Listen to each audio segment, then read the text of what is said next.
Bandeko, mbote na bino, bisika binso bozali, leno na esengo mingi, pe na kansi boko zala pe na esengo, na kolobela politique na Congo, lelo lokola na komi tata malongi ya politique.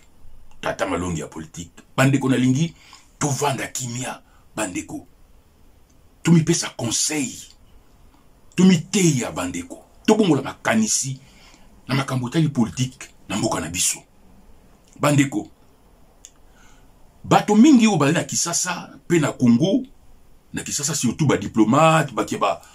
ONG international, pe bato mingi ba na libanda, ningi ba kolanda lolenge ba kongomani ba koloba makambo ya politique, na ba video na bango, na ba YouTube, na ba Facebook, na ba Instagram.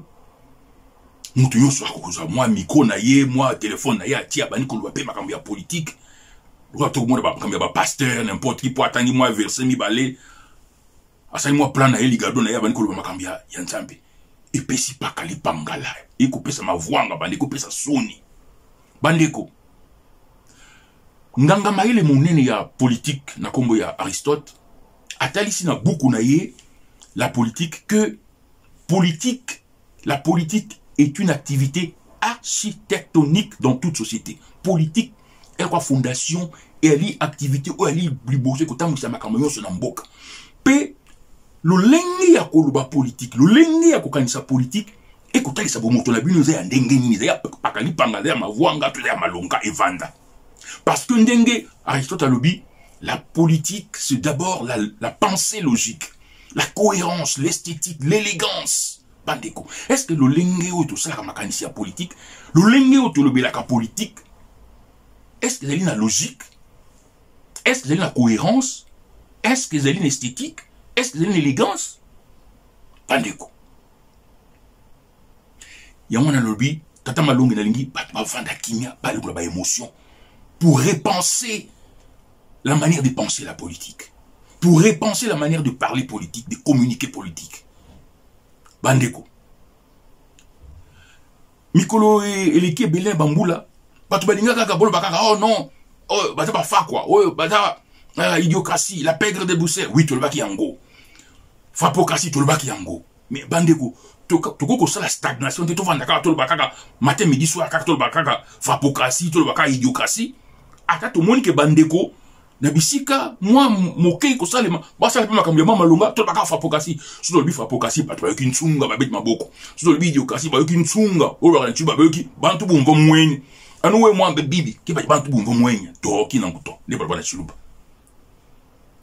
il faut tout vendre tout ces bisa maïle politique na psycho na logique comme élégance na maïle we longo bani bombo ke kende liboso ya mona ngina sama comme mbali na lombango likamba liboso ya li likamba ya présidence quand même il faut total là tout le but est comme parfaite total tout le monde a que depuis 2024 na bande 2025 moi mbongo ma ekoti et là soit conseiller ya ba Chilezelu et ba Sanju fapokasi na présidence scandale ya ba fapokasi ka ba Chilezelu pyramide tout le monde ya moté ba sa l'université de Mbujima ya to kite que ba conseiller ba koti kuna na makambo wana ba sa ko la Chilezelu ba pyramide au place université ya Mbujima ba nga ba salata au 10 auditoire to kite que ba fakoli mpata au lieu ya 10 auditoire ba salika 4 to kite que les ba sala amphithéâtre il y a 2000 places ba fakoli mpata au lieu 2000 places ba salika 500 places te qui a monté attends na kananga to kite que et si il fallait passer la 20 auditoires ba salika 12 pour ba fakoli mpata te bozoba bosoto ya ba Chilezelu ya ba conseiller pakati pangala été tout le monde parti comme François Mwamba Chishimbi homme d'état sérieux a ça par rapport à kitoko tout le monde peut ndego Anthony Kinzo avant cette administration donc moi ekoti muke tu faut ndima logique esthétique élégance ça ka tito le baka fapokasi boye bokanchunga te faut qu'on bilanga na bulele likamba mbale likambu ya ba mbula oyebeti bato batilinga ba vidéo ça c'est koufi mbula ngana na kimwana muke makambo ebandi sikote na kimwana muke 1967 na vana bandalunga na tanga na Kitambo to le kawana na pont wana pont wana mama kelele bato bakufa ebeli wana ba pasteur kamba ya lelote to vana kutama makele ko bato bakufa mais autre rôle ba que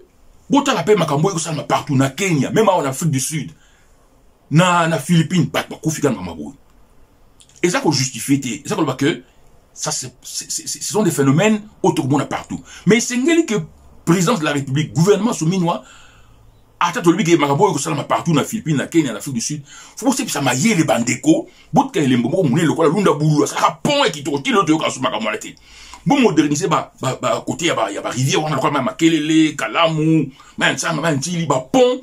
ba modernisation pour que Makambo yo to réduire ba dégâts. Et que ça la toujours mais to réduire yango. Bandeko ko tata malongi na lobby, tout ces pisa mailler, les te passe Anatolie, politique na comme politique de la logique, de l'élégance, de l'esthétique pour le progrès collectif. Oui, azana motema ya kondima, andima, toli ya tata malongi ya politique.